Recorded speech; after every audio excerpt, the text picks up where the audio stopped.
changes spanning generations, or a shift in the wind, a body dormant underground. This world is right. Welcome to Onward Live, a live stream focused on encouraging you to create a life you love living now. Let's go beyond success to significance. Being clear on our why is crucial. It requires doing the inner work, finding ourselves, getting to know ourselves, embracing our inner child, shedding social conditioning, and letting go of perfect. We know obstacles make us stronger. We can dream big and take action. Believe you can, and you're halfway there. I invite you to tune in every week and engage with me and my inspiring guests. Invite your friends.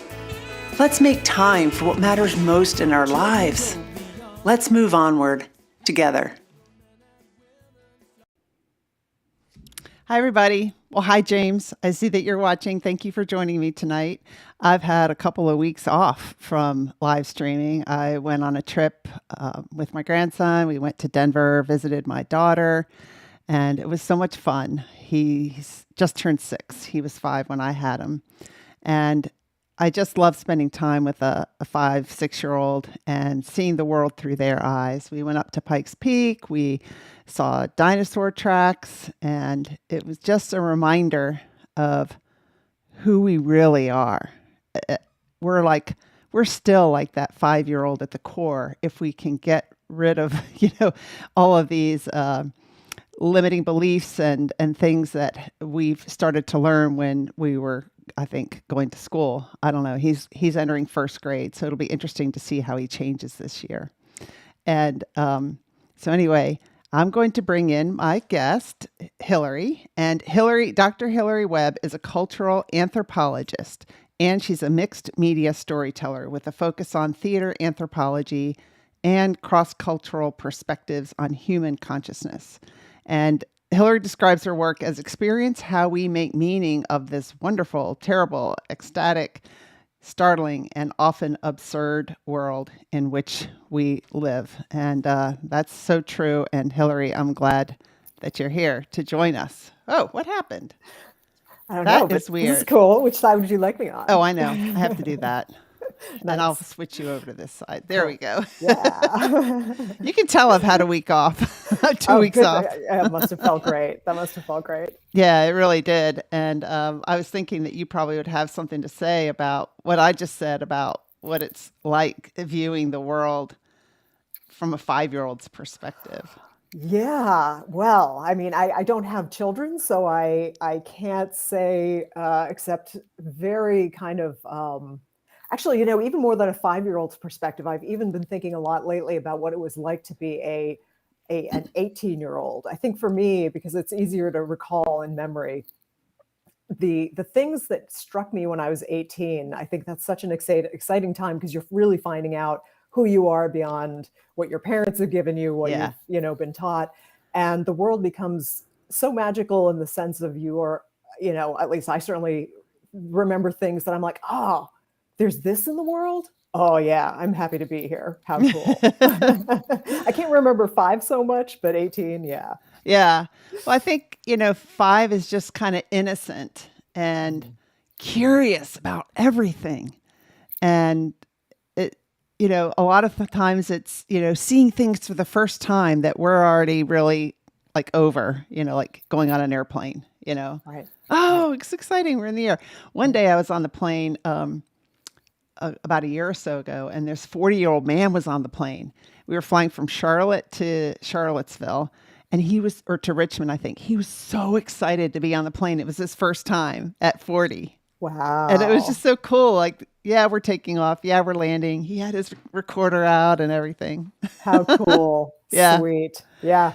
Yeah. So you've, I always ask my guests, well, what do you want to title this show? And you titled it Shamanism, Stand-Up Comedy, and the Adventure of Being Alive. And I'm really excited to hear from you how those go together, how you came up with the title, And so any way you want to start in, go ahead, Yeah, if it's just cool. describing your Okay. background or whatever. Yeah, yeah. Yeah, so I'm a cultural anthropologist, and and I would say, starting in the middle, uh, I became a cultural anthropologist because I'm just so interested in how people around the world make meaning of this wonderful, terrible, absurd, startling world that we live in. And I think part of the reason I titled it that is that people often look at I've written 4 books, and people will often look at my book titles and say, okay, you've written essentially 3 books on shamanism and 1 book on stand-up comedy in Berlin.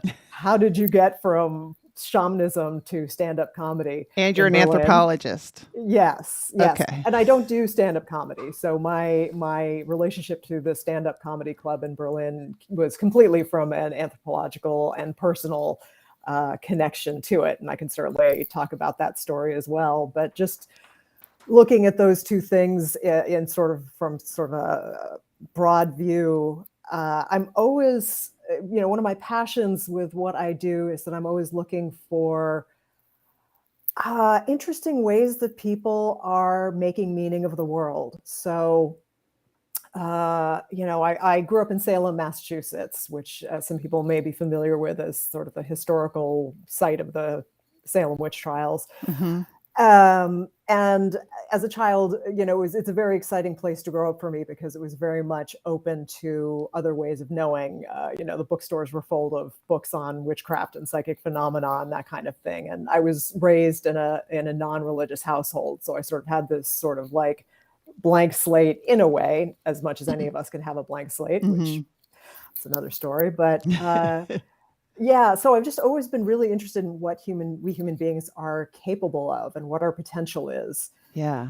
beyond what we're taught and beyond what we know and beyond what our cultural lens, often allows us to see. So I eventually, in my mid-20s, got introduced to shamanism, which is a very, very general blanket umbrella term for the spiritual practices of people around the world who are very earth-centered, who are working with the land in a sort of indigenous way, who are working with ritual and healing and spirits and going into altered states of consciousness in order to achieve and attain healing power and knowledge and that kind of thing. And I was very fascinated with it because I was finding there are ways of, for my sort of skeptical scientific mind, I was seeing ways in which that could be, it didn't have to be on faith. It could be proven as a thing that was actually happening, that these intentions were Really? actually paying off in the quote unquote real world. Can you give an example of that? Yeah.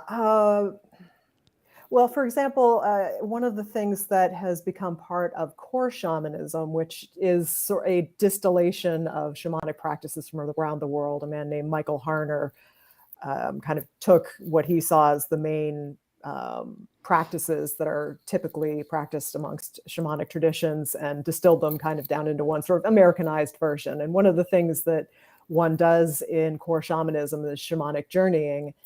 And you go into a kind of hypnotic state isn't really the right word, but it's a quasi-hypnotic, self-guided visualization, essentially, often to drum beats and things like that.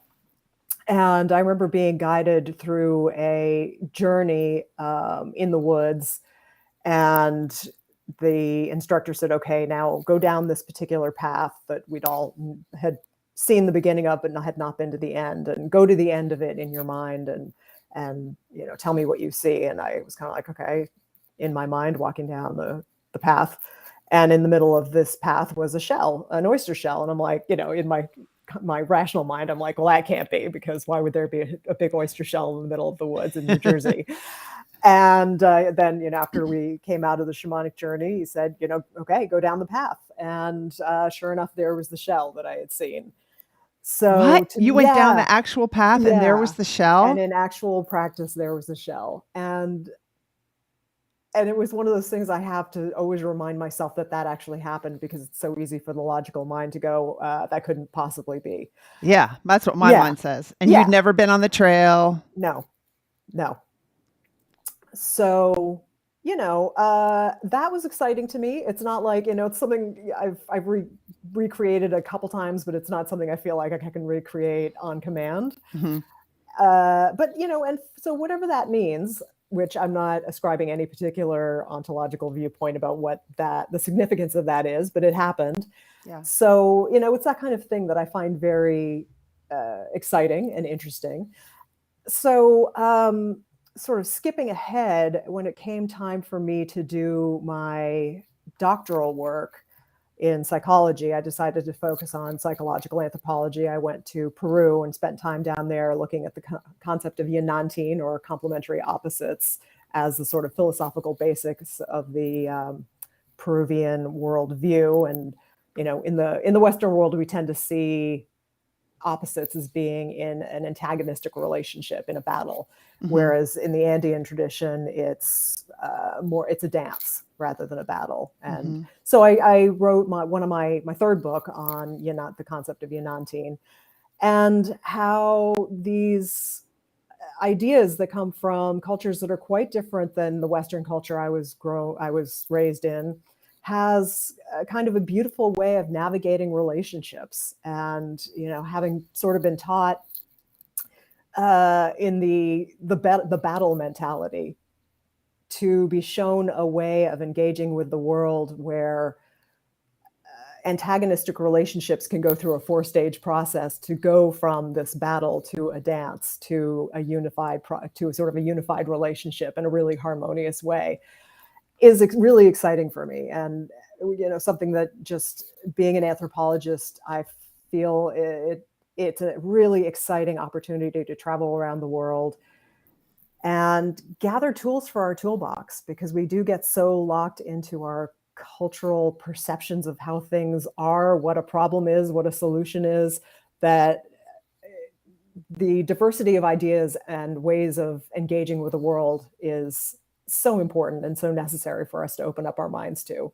Yeah, no, I agree. I'm wondering, I have no idea if what I'm going to say is similar to what you're talking about, but in one of my coaching programs, I've learned, and a coach led us through this, where you think about one thing and then you think about its opposite, and you go back and forth. You think angry, but you feel it. You feel really angry, and then they ask you to feel like happy. And I'm just picking out two things: angry, happy, angry, happy. Eventually, they meld into one. They do this dance, the angry and the happy, and you realize that you can choose. If you really think about being angry and you really start to feel it. If you really think to be happy, you really start to feel it, and you can kind of meld it into unity. Is that's like what you're talking about? Absolutely. That's such a wonderful example, and such a wonderful, I love that, because it's a great user-friendly way of kind of thinking about it and applying it to our lives, because it is this dialectic process. If you have the angry feeling and the happy feeling, and you bring those two together, what is the third thing that comes out of that reconciles them and makes the world bigger, and perhaps makes us more productive as human beings within the world? Yeah, that's just one example. But when you're feeling something, work on feeling the opposite, and then go back and forth. And then you realize, I could feel the two of them together. And what does that feel like? Yeah, it's exciting. And I think wonderful training. I don't think we get a lot of training in our culture to hold to two seemingly opposite feelings at once. And to even feel. Yeah, exactly. And I think that complexity of feeling can be so, or not recognizing that complexity of feeling is completely human, completely natural. And so we get so confused and uptight and feel like we have to choose one feeling or the other. And or perhaps it's a feeling that combines both, like grief or right. Yeah. Right, because you can feel in grief both ways. Yeah. Or we ignore it because we don't know what to do with it, and we just distract ourselves. Well, let's go on social media, or let's watch Netflix, or eat some ice cream or something, and we don't really know how. I'm speaking for myself, how I used to be. You don't really know how to name our feelings and to process them, and then they get stuck as energy in our body. Get exactly. stuck. And come out in all kinds of strange ways that Yeah. yeah, So, yeah. are you a shaman? No. What is the difference between, studying shamanism and then maybe being a shaman? Well, a shaman, it's sort of the difference between, I would say, somebody who studies and interviews psychologists and somebody who is a psychologist. Okay. Yeah, I don't Yeah. see clients. I have not been trained as a shaman or a shamanic practitioner. My interest is I love interviewing people.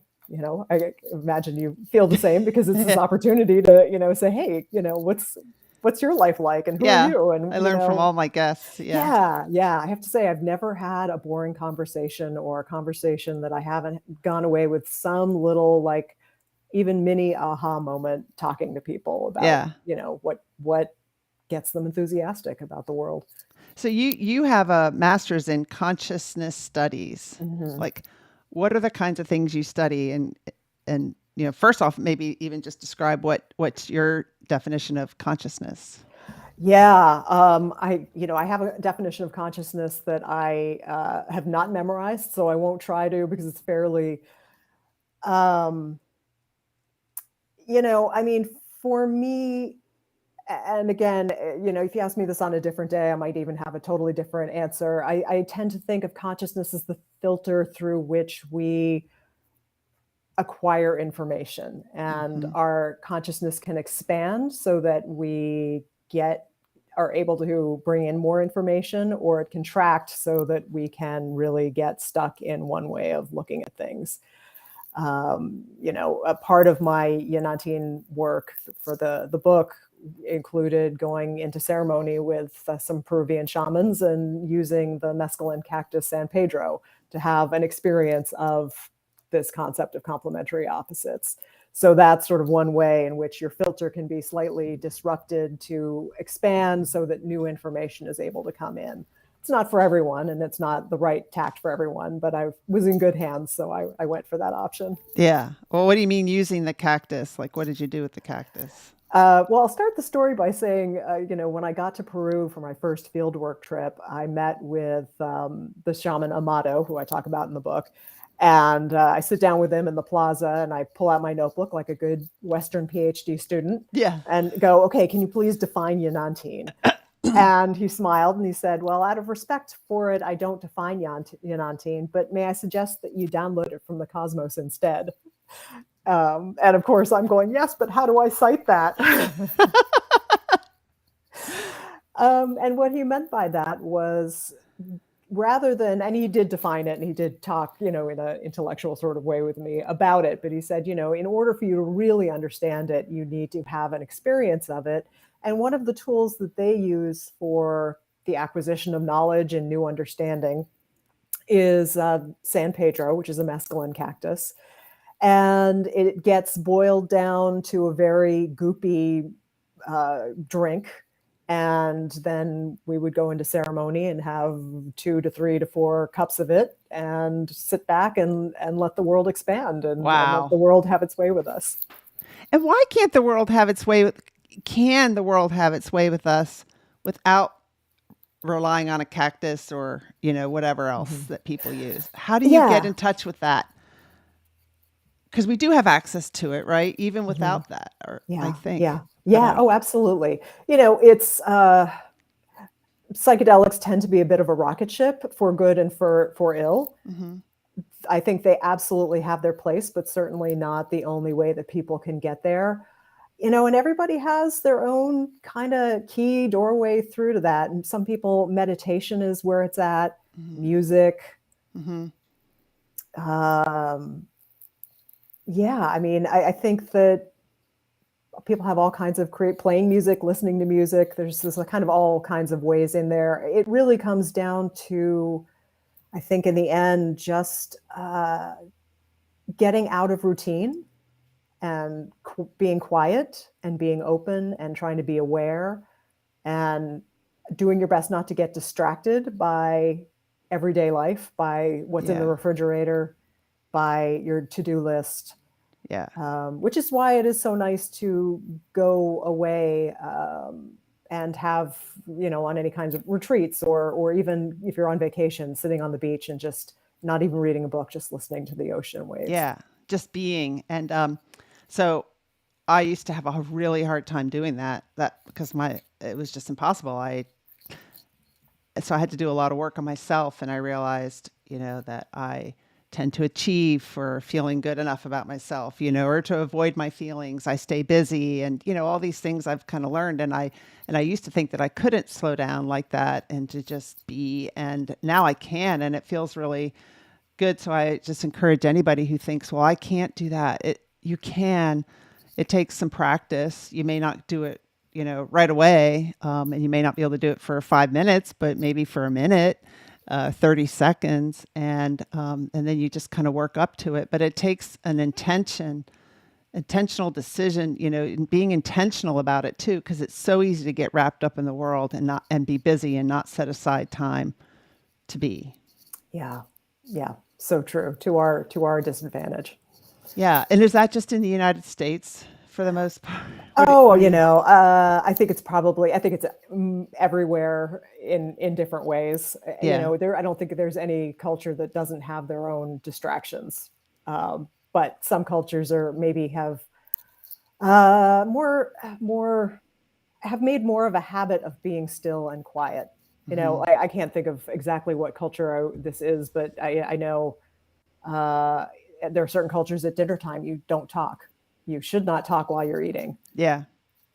And what would that be like, to just have a very quiet meal where you're eating and being with other people, but not saying a word? Yeah.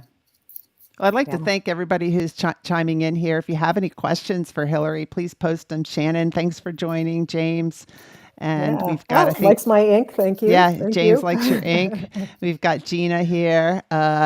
We've got Asari David. I'm not sure if I know you. And then Alexandria Rosa. So thank you all for joining us. And if you have any questions for Hillary, just post them in the comments. I'll see them and I'll pull them up and we can address them. Cool. So what's this stand-up comedy doing in the title of this episode? Yeah. Well, so I had sort of moved away from shamanism simply because I felt like, my work in Peru was done. I'd gotten my PhD, the book was out. And I just sort of felt like, okay, I'm sort of ready to work in the mundane world, quote unquote. I'm ready to see how we, in ordinary life, and I'll just say, that's from my biased perspective, ordinary life, my kind of ordinary life. Right. And I was sort of looking around for a writing project, for a research project. Couldn't really find one. It had been a few years since I had worked. I was doing various jobs, this and that. And in the fall of 2017, I was feeling frustrated by the state of the world. Felt like I really needed to get out of the United States. Just tired of the screaming headlines and the culture wars and the, right, all that we've been dealing with. And I was like, okay, I haven't taken a vacation in a really long time. And somebody had mentioned that they had just gotten back from Berlin. And I'm like, Berlin? Yeah, I've always wanted to go to Berlin, because Berlin, I'm a big fan of experimental theater. And which also for me is a way of expanding my consciousness, is experimental theater. And so I said, okay, I'm going to take a week and I'm just going to get tickets to see experimental theater. I'm going to do tours of the city, and I'm just going to clear my head and have a little time out of my habits and out of my stressed out, very discouraged, rather sad mind that I've been feeling lately. So I went to Berlin and I saw a bunch of experimental theater. And I had tickets to shows for every night except for one. And on that one night, I thought, okay, what am I going to do with my evening? And so I got on my phone and said, what's going on in Berlin tonight? And the first thing I found was a stand-up comedy club called Cosmic Comedy that billed itself as the friendliest comedy club in Europe. Okay. And I was like, okay, honestly, I don't really like stand-up comedy because it can be pretty aggressive and it can be a little mean and it's not really my vibe. And gee, okay, well, sure, why not? Free pizza and shots, I'm in. So I went with very low expectations and ended up having that be my favorite part of my trip, because they're in this basement, dark beer smelling basement in Berlin, in the former East Berlin. There were people from, and it's an all English speaking comedy club, but there were people from all over the world in the audience. And on stage, I think that night, of the comedians, there was somebody from Iceland, somebody from Croatia, somebody from Sri Lanka, somebody from Germany, somebody from Canada, somebody from India. Wow. So people from all over the world. Yeah. Talking, making humor out of what it is to be a person at this particular political stage in our existence, in this point in history, what it was like to be, I don't know, somebody from Sri Lanka living in Berlin, and what that was like for him, and doing it in a humorous way. And, I think a couple things struck me. One is, as an anthropologist, I was, just really blown away by the fact that no matter where we were from in the audience, everybody seemed to get the same jokes, because I think because of our highly networked world and the social media, we've all seen the same memes. So we, for maybe the first time in history, we're all on the same page when it comes to humor, which I thought, that's kind of interesting. Doesn't mean we enjoy the same humor all the time, Right. but at least we tend to, because we get it. And just, it was very exciting to see how are people making meaning of themselves as cultural beings, in a comedic way. And just personally, what I was really struck with, the beautiful communitas, which is collective joy, that was being created or liberated during this expression of joy and humor and laughter amongst a bunch of strangers. And because they want it to be the friendliest comedy club in Europe and want to make it very safe and friendly space, the producers and the host, setting up a series of very specific ways of, this is how we're going to make it friendly, and these are the rules of engagement, and succeeding in a really beautiful way. And at the end of my trip, I emailed them and said, hey, I want to come back to Berlin in a month or two. I'm going to spend a month there, and I want to just hang out with you guys in your club, interview people, and find out what your secret recipe is for the creation of collective joy amongst a group of international strangers.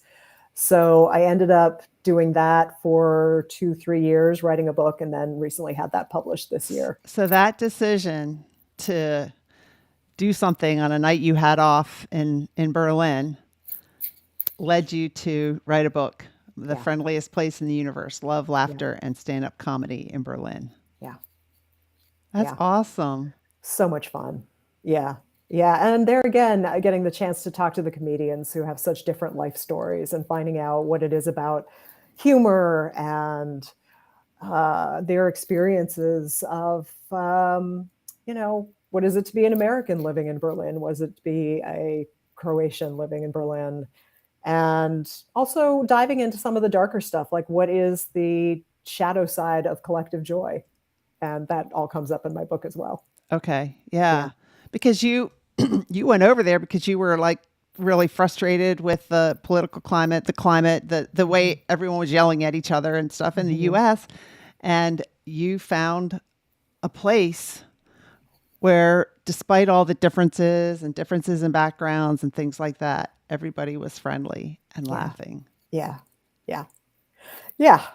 And it was very sweet. And then, of course, I call the book an anthropological memoir, because on the one hand, it is a study of what is communitas, collective joy, and how does it become liberated amongst a group of people. And it's also a personal journey of having to sort of deal with my own, desire for the perfect world, or at least a little tiny corner of the world that's perfect and wonderful and joyous and communal, and realizing that was true for me, but it's not necessarily going to be true for everyone, and kind of having to come to grips with that. So it's both a study and a personal kind of revelation book. That's awesome. So, wow. What kinds of comedy were they? They were just talking about the world, and the comedy was just about like things going on in the world at that time. Yeah, I mean, it was a combination of a lot of things. Some some of it was fairly standard comedy that could be presented at any time in history, probably, because it was just, and that was that kind of comedy didn't necessarily make it into the book, just simply because it felt like I was really looking for how are people relating to this particular stage in our evolution as humans. Yeah. So, it's hard to, that's the one thing about writing about a comedy book is it's so hard to repeat the comedy in a way that it makes sense, because I've tried, and honestly, it sort of falls flat when I try to recreate it, like, nope.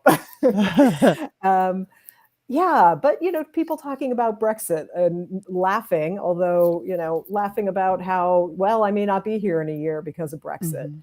And that's one of the interesting things. It's not funny on one level. They make it funny.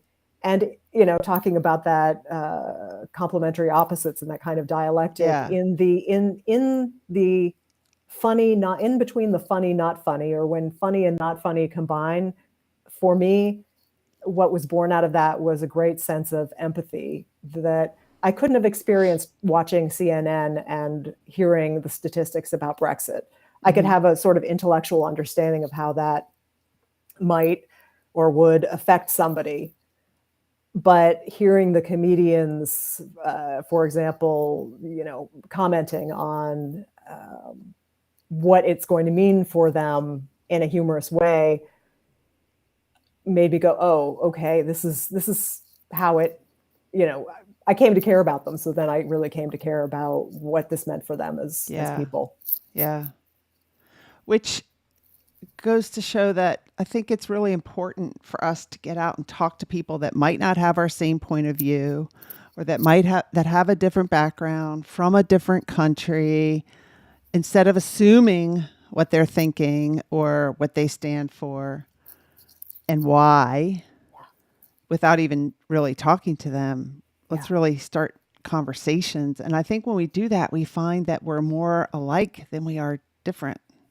And that our differences also are great and interesting. And some might be a little maybe scary, possibly, but if you kind of, but the differences are new tools. And that's what I tend to find, is that it's, we get, in so many ways, and especially with social media, we get caught in a loop of very similar perspectives. And to step outside of that loop can be a scary thing, but to not even necessarily integrate it into your life. If there's a perspective that doesn't work for you, you don't have to integrate it in your life, but just to know it's out there and go, okay, there's multiple ways of viewing our reality, of engaging with the world and making meaning.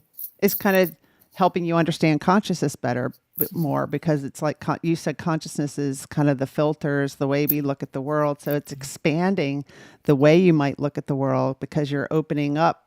You're not closing off the way other people think or whatever and judging them. You're opening it up and, having a bigger understanding. Yeah. And, one of the things I feel like I got from the work I did in Peru, this sort of idea of bringing, that tension is necessary to a relationship, because it's the working out of boundaries.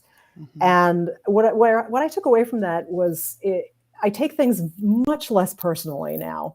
I can't say I'm perfect at it, but I take them much less personally, because I know that when the friction happens, it's a way of working out boundaries. And, similarly, going into, okay, so, one of the jokes that the host of Cosmic Comedy does a lot is talking about the time that he did a show for English-speaking Germans, but the entire audience was Germans.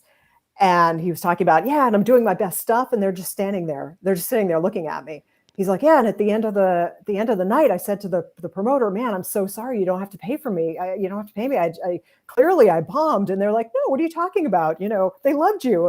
And he's like, well, did anybody tell their faces that? Because nobody was laughing. He's like, oh, that's because we didn't want to disturb you. We didn't want to throw you off. And wow, there's a cultural difference. I'm not saying that's true of all Germans, but certainly the audiences that he came across, this was true, is their cultural norm is to listen politely, not laugh. And, of course he couldn't help but take it personally and think I'm bombing here. But to have that understanding that in another culture, a very, straight face is I'm a paying good thing. attention. I'm Yeah, respecting exactly. I'm listening.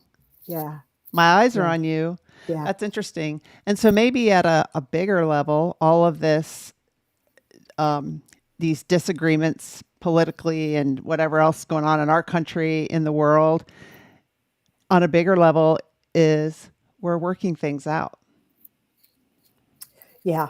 The trick is, how do we work things out in a way that's productive rather than there may possibly, I don't know, this is me speculating because who knows how the world works. Maybe certain things need to be destructive for new things to be born. Kind of But like with fires. yeah, how do we, as elegantly and as respectfully as possible, birth new ideas into the future out of this, what feels like such incredible chaos? Yeah. Yeah. So your Instagram is, uh, I'm putting it up here, Tales from the Throne World. Can you tell us how you came up with that? Yeah. So my doctoral work is in existential psychology, and one of the main thinkers in existential psychology is Rollo May, and he had a really beautiful way of looking at how we engage with the world. And he says, we engage with three intersecting worlds all at the same time. There is the Eigenwelt, which is the world of the self, our sort of inner processes, our way of, personal lens through which we see the world. The Mitwelt, which is the world with other people. And then there's the Umwelt, which is the throne world. And so that's the world of physics and nature and all these things we can't control that we have to learn how to deal with together and in our own selves and stuff like that. So the umbrella term for my work is Tales from the Throne World, because I'm interested in people's stories of how they make meaning of this world that we're thrown into that we really can't control, except through trying to find meaning systems that give us some kind of ease and, I don't know, sense of understanding with ourselves and other people. Wow. So you've written 4 books. Yes. You want to go through there? People can get them on your website, get Yeah. to them and read about them, but you want to just kind of highlight, we talked about one. Sure, yeah. So the first book that came out was called Exploring Shamanism, and that's one that I was asked to write by a publishing company that was doing a whole exploring series. Awesome. Not many people are asked to write by a publishing Yeah, company. I was, yes. Well, I was, yes, I was lucky. Congratulations. Yeah, thank you. Yeah. I don't think it was luck, but go ahead.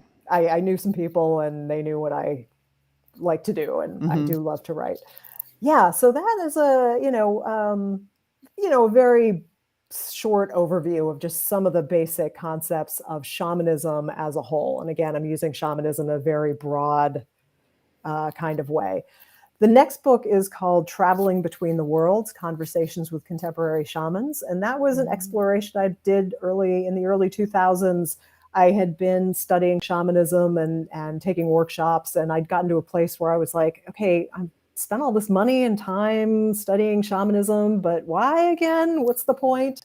And so I spent a couple of years interviewing teachers and writers of shamanism and shamans themselves, saying, okay, what can shamanism do for us, the world, the planet, that we couldn't get to on our own? So that's a series of conversations that I had with, I think, 24 individuals. Can you summarize a takeaway from that? And what do you mean by traveling between worlds? What worlds? Yeah, well, in shamanism, one of the ideas, again, speaking generally, is that there's the middle world, the upper world, and the lower world. And there are different spirits and forms of consciousness that inhabit each one. And so part of shamanic journeying is that you might travel to the upper, middle, or lower world. Okay. And so that's where that came from. Okay. Got it. Yeah. And as for a large takeaway, I talked with so many different people about so many different aspects of shamanism. One phrase I love comes from Don Oscar Mira Quesada, who said, part of shamanic mastery is learning how to swim in this liquid universe. And I just kind of love that. Yeah, it's learning how to swim with the currents, learning how to swim in such a way that you're,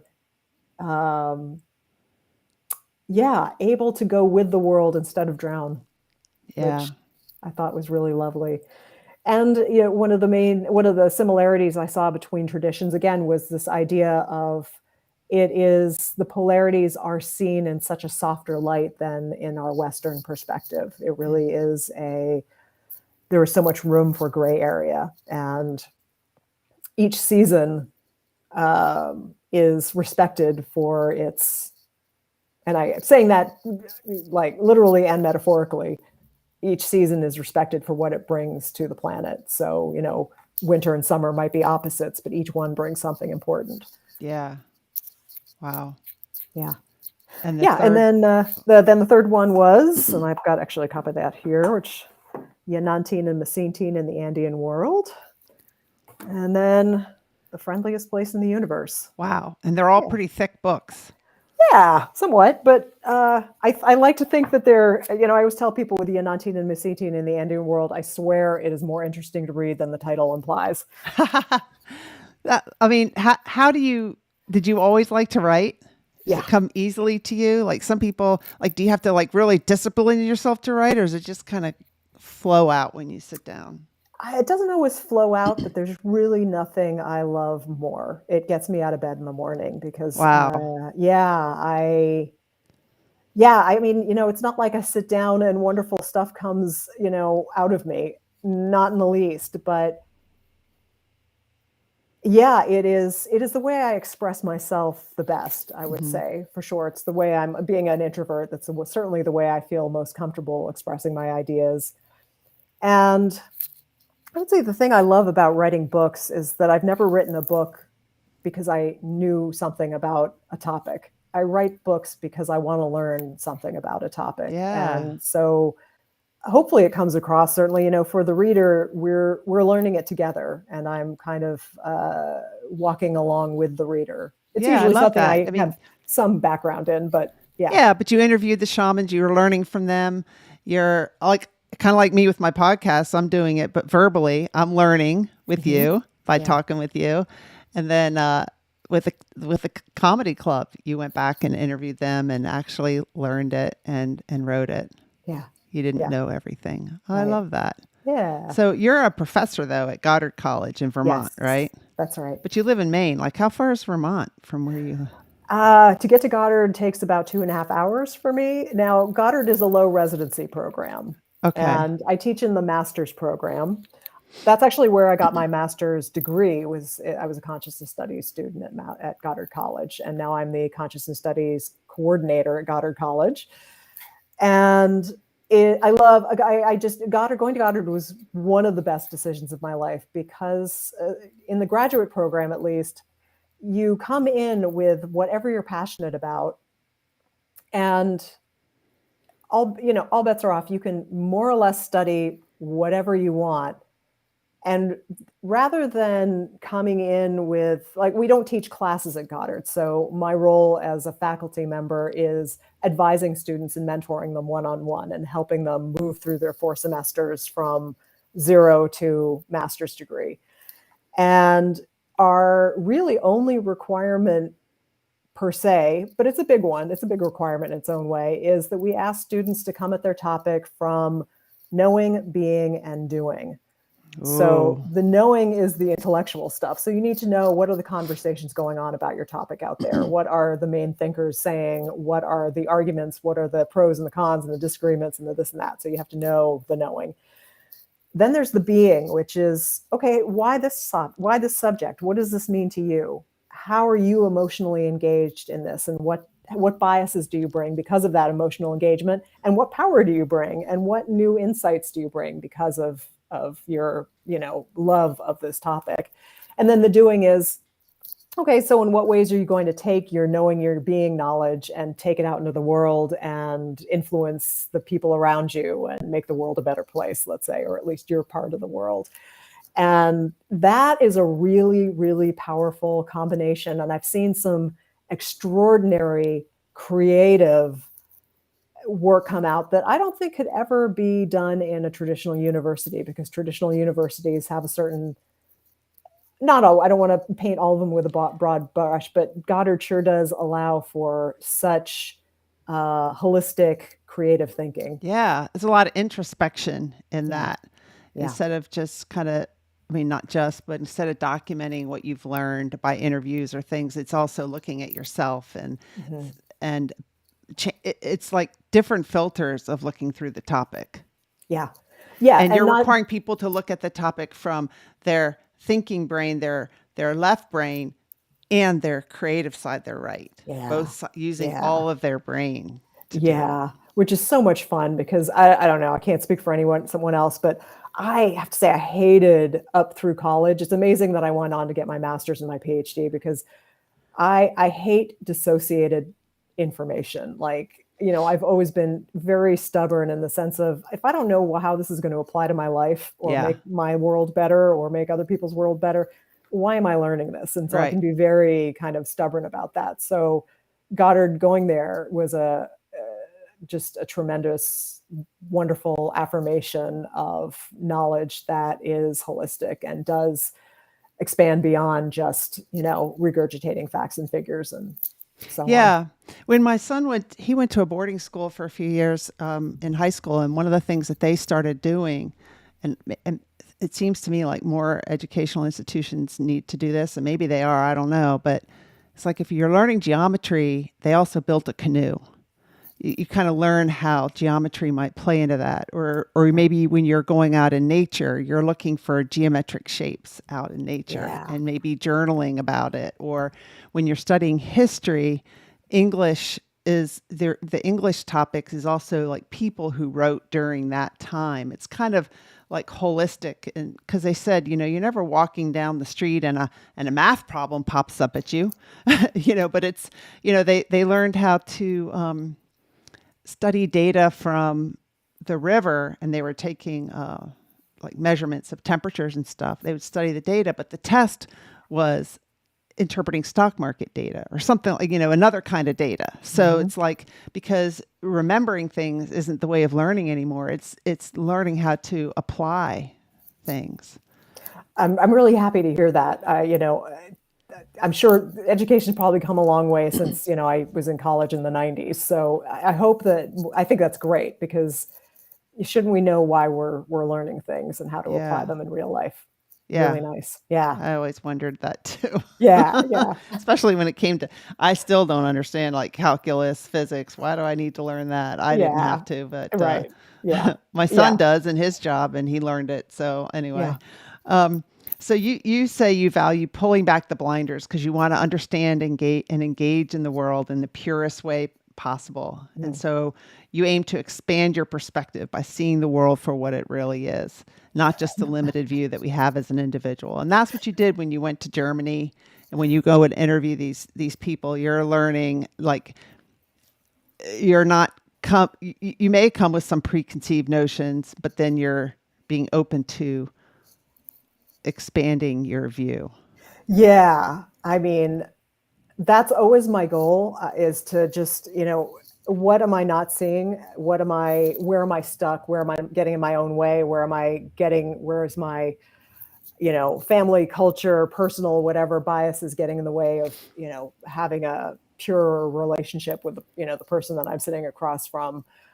And as I get older, I also recognize there will never be any perfect lens through which I can see the world. And that's very humbling. Yeah. Because, I certainly strive to do my best, but I don't expect at this point that I will reach the end of my life and have a perfectly, unless it's with my last breath. I'm sort of hoping that's, maybe I see it all, bye.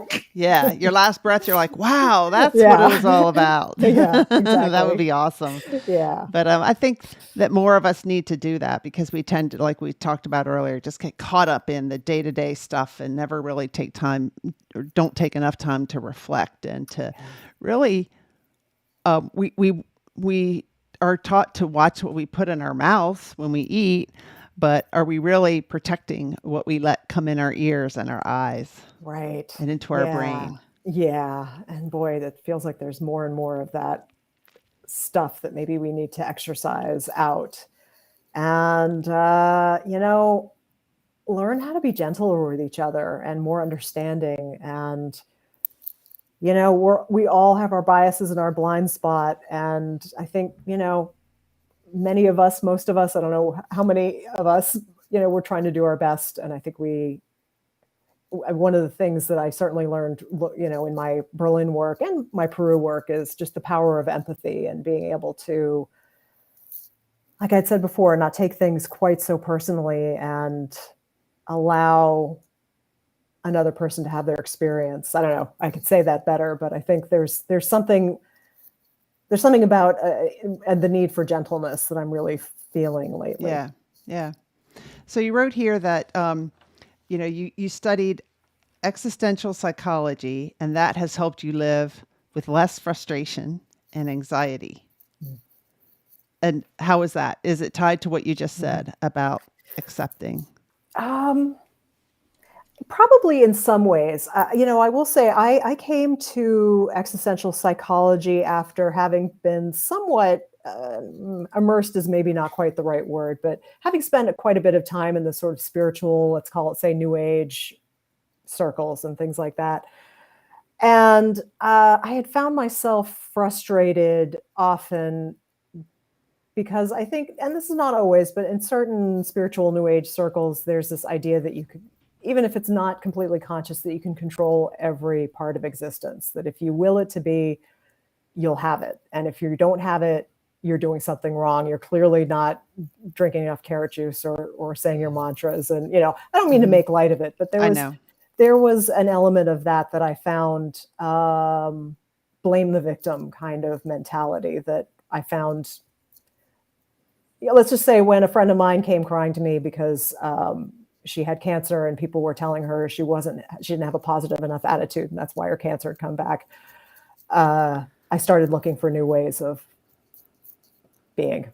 Yeah. And, as I said before, I really found myself very taken with those three worlds that Rollo May talks about. We have the Umwelt, that throne world that is very largely out of our control. We can't control the hurricanes. We can't control my phone will break if I drop it on a rock, that kind of thing. So there are things about the world that just will happen. And it's the option we have. We can, shake our fists about it, but we need to dance with that and see how to, work with that. The Mitwelt, the with world, I can't control what other people do, say, think, react. I can do my best to maybe have conversations with people and see if we can come to some sort of understanding or decide, hey, do you want to go left or right? You want to go left? I want to go right. All right. Can we make a compromise? But again, that's largely out of my control as well. There's the Eigenwelt, my inner world, which I have a lot more control over, but even there, not completely, because I have an unconscious. I have a shadow side that may not always be conscious. So while I think that I'm in control of myself, what are all the things that I'm unclear, that I don't recognize, my own biases or whatever. And so for me, that felt like a very sane way of viewing the world, of knowing that these are things that we dance with. These are things that we often try to fight against and feel like if we're fighting against it and we fail to have that Porsche or whatever it is you want, then somehow you're a bad person. Somehow, there are limits to the world, and it's supposed to be like that. And, the fun is, for me, is finding the freedom within those limitations and seeing where the limitations are and aren't. And that's the dance that I enjoy most of all with my personal life and my professional life as well. That's the adventure of being alive. Exactly. Yeah. And so the thing is, a lot of our stress comes from wishing something hadn't happened or wishing something was different than the way it is, instead of accepting what is. And you can still accept what is. And, like if you don't like it, go engage, like vote or, write a book about something or whatever. That's different than just being stressed and fighting it. Right. that Right. you wish it would stop or not happen, but it is Yeah. happening. So Yeah. what's the gift or the opportunity in what's happening right now? And how can we move forward and not keep all that stress inside us? Yeah, exactly. When I was in Peru, one of the shamans said to me, if somebody, we were talking about curses, and they said, well, if somebody curses you, you should say thank you because that's free energy.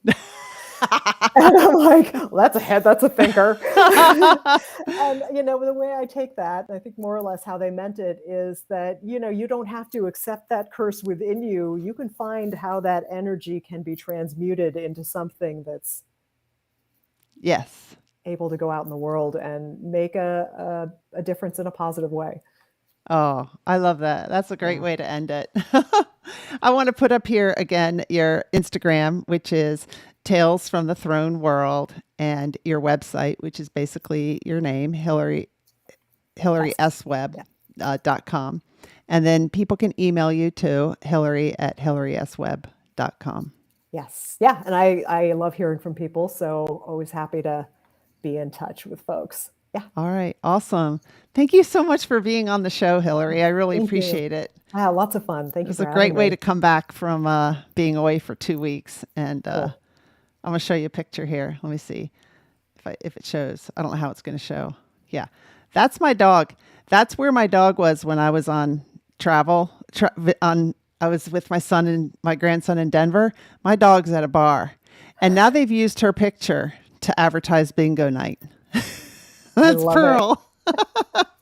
Pearl. I know. Pearl is eyeing that beer stein, I think. She is.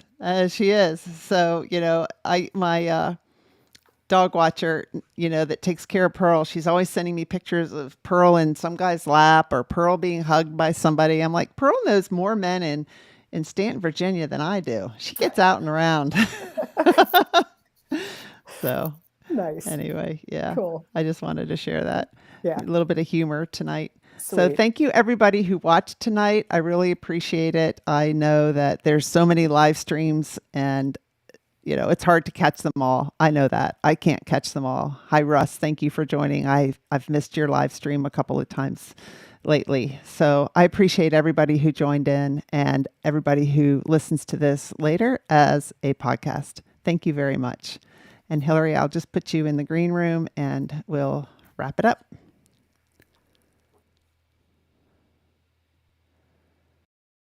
Onward Live is sponsored by Emily Harmon Coaching and Consulting. Visit my website, emilyharmon.com, to learn more about me and my coaching programs.